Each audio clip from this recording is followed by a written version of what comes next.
are you to Judge Part 7? We are back with our study of Judges, and today we've got a wild one because we are talking about Abimelech, Gideon's son, and he turns out to be a bad guy. So let's get started. Now we're going to be in chapters 9 and 10 of Judges, so go read it for yourself to get all the nitty-gritty details of this story.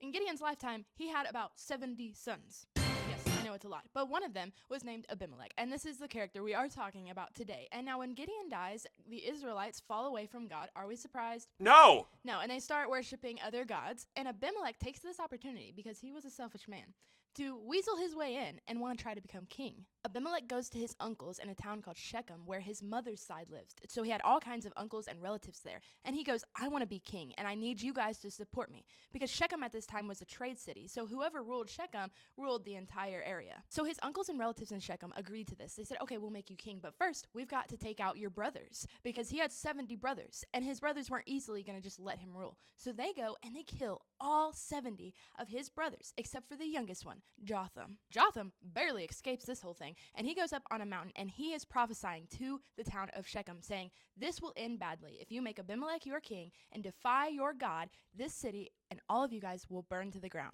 It's already intense, but it gets crazier. Here in chapter 9, around verse 23, it says, God sent a spirit that stirred up trouble between Abimelech and the leading citizens of Shechem. So the citizens of Shechem decided to revolt against Abimelech.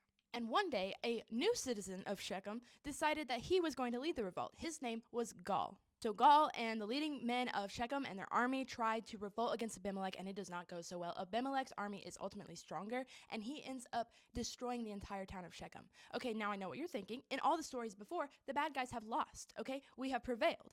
But in this, we see that before, Jotham made a prophecy, and he said, if you guys make Abimelech your king and defy your God, the entire town will perish. And that's exactly what happened. Now, with the town of Shechem completely destroyed, Abimelech moves on and he tries to take over another town called Tebez. Now, in Tebez, he gets past the gates and he captures the town, but the entire population flees to a tower in the middle of the town. At this tower, Abimelech is trying to get to these people, and a woman is standing on the roof, and she throws down a really big rock, a millstone, which is a common military strategy at the time for women to throw rocks off roofs to try to hit the enemy. And she hits Abimelech, but he doesn't die, but he's severely injured, and he tells his armor bearer, I need you to kill me with your sword because I don't want people to know that I've been killed by a woman.